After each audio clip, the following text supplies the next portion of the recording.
ಕೂದ್ಲಿರೋರ್ಗೆ ಯಾವ ತರ ಕಟಿಂಗ್ ಮಾಡಿಸ್ಲಿ ಅಂತ ಚಿಂತೆ, ಕೂದ್ಲಿಲ್ದಿರೋರ್ಗೆ ಕೂದ್ಲಿಲ್ದೇ ಇರೋದೇ ಒಂಥರ ಚಿಂತೆ. ಸಮಾಜದಲ್ಲಿ ಡೈಲಿ ಚೊತ್ತೆ ಮೊಟ್ಟೆ ಬಾಣ್ಲಿ ಅಂತ ಅನ್ಸ್ಕೊಂಡ್ ಬೇಜಾರಾಗೋಗಿದ್ಯಾ? ನಿಮ್ ಬಾಣ್ಲಿ ತಲೆಯಲ್ಲಿ ಕೂಡ ಕೂದ್ಲು ಪಳಪಳ ಅಂತ ಉಳಿಬೇಕಾ? ಅಂತವ್ರು ಈ ವಿಡಿಯೋ ನೋಡಿ ನಿಮ್ಗೆ ಯೂಸ್ ಆದ್ರೂ ಆಗ್ಬೋದು. ವಿಡಿಯೋ ನೋಡ್ತಾ ನಮಸ್ಕಾರ, ಶೇರ್ ಮಾಡೋರ್ಗೆ ಡಬಲ್ ನಮಸ್ಕಾರ. ನಾನು ನಿಮ್ಮ ಉಂಡಾಡಿ ಗುಂಡ. ನಾನಿವತ್ತು ಬಸವನಗುಡಿಯಲ್ಲಿರೋ ಗೇಟ್ ವೇ ಏರ್ ಫಿಕ್ಸಿಂಗ್ ಗೆ ಬಂದಿದ್ದೀನಿ. ನಾನಿಲ್ಲಿ ಬಂದಿರೋದು ನೋಡಿ ಅಪಾರ್ಥ ಮಾಡ್ಕೊಬಿಟ್ಟಿರಾ, ನನ್ ಕೂದ್ಲು ಸಖತ್ತಾಗೆ ಐತೆ. ಇಲ್ಲಿ ನಿಮ್ಗೆ ಇನ್ಫಾರ್ಮೇಶನ್ ಕೊಡೋಣ ಅಂತ ಬಂದಿದ್ದೀನಿ ಅಷ್ಟೇ. ಇಲ್ಲಿ ಕೆಲಸ ಮಾಡೋರೆಲ್ಲ ಪ್ರೊಫೆಷನಲ್, ಇಲ್ಲಿ 30 years ಆಫ್ ಎಕ್ಸ್ಪೀರಿಯನ್ಸ್ ಇದೆ. ಹಂಗೆ ಇಲ್ಲಿ ನಿಮ್ಗೆ ಯಾವ್ದೇ ರೀತಿ ವಿಗ್ ಆಗ್ಲಿ ಸಿಂಥೆಟಿಕ್ ಏರ್ ಎಲ್ಲ ಯೂಸ್ ಮಾಡಲ್ಲ. ಇಲ್ಲೋಗಿ ನಿಮ್ ಬಾಧೆನ ಹೇಳ್ಕೊಂಡ್ರೆ ನಿಮ್ ತಲೆನೆಲ್ಲ ಚೆಕ್ ಮಾಡ್ಬಿಟ್ಟು ಮೆಜರ್ ತಗೊಂಡು ನಿಮ್ಗೆ ಯಾವ ತರ ಕೂದಲು ಬೇಕೋ ಆ ತರ ಹಾಕೊಡ್ತಾರೆ. ಇನ್ನು ಹೆಚ್ಚಿನ ಮಾಹಿತಿಗೆ ಇವ್ರ ನಂಬರ್ ನಾನು ಡಿಸ್ಕ್ರಿಪ್ಷನ್ ವಿಡಿಯೋ ಮೇಲೆ ಹಾಕಿರ್ತೀನಿ, ಫೋನ್ ಮಾಡಿ ಕೇಳ್ಕೊಳ್ಳಿ. ಇವ್ರೊಂಚೂರು ಏನೋ ಹೇಳ್ತಾರೆ ಅಂತ ಅದೊಂದು ಸ್ವಲ್ಪ ಕೂಡ ಕೇಳಿಸ್ಕೊಬಿಡಿ. ಈಗ ಫಿಕ್ಸ್ ಮಾಡಿದೀವಿ, ಇದು ಹಾಕಿ ಜಗ್ಗಿದ್ರು ಸಹ ಬರೋದಿಲ್ಲ. ನಮಗೆ ಸ್ನಾನ ಮಾಡಬಹುದು. ಇದು ಯಾವ ತರ ಕೂದಲು ಬೇಕಿದ್ರು ಹಾಕ್ಬೋದು. ಈಗ ಇಬ್ರದ್ದು ಮೊದಲು ಫೋಟೋ ಕೊಟ್ಟಿರೋ ಪ್ರಕಾರ ನಾವು ಮಾಡಿರೋದು ಅಂದ್ರೆ ಇಬ್ರು ಸ್ಟೈಲ್ ಕರ್ಲಿ ಹೇರ್ ಬೇಕು ಅಂತ ಹೇಳಿದ್ವಿ.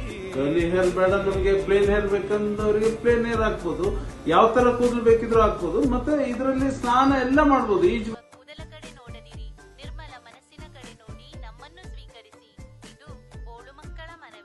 ಕೇಳಿಸ್ಕೊಂಡ್ರಲ್ಲ, ಇದೇ ತರ ವಿಡಿಯೋಗೆ ಉಂಡಾಡಿ ಫಾಲೋ ಮಾಡಿ. ಮುಂದೆ ಸಿಗೋಣ. Tata bye bye. ನನ್ನ ಯೂಟ್ಯೂಬ್ ಚಾನಲ್ ಕೂಡ ಸಬ್ಸ್ಕ್ರೈಬ್ ಮಾಡಿ.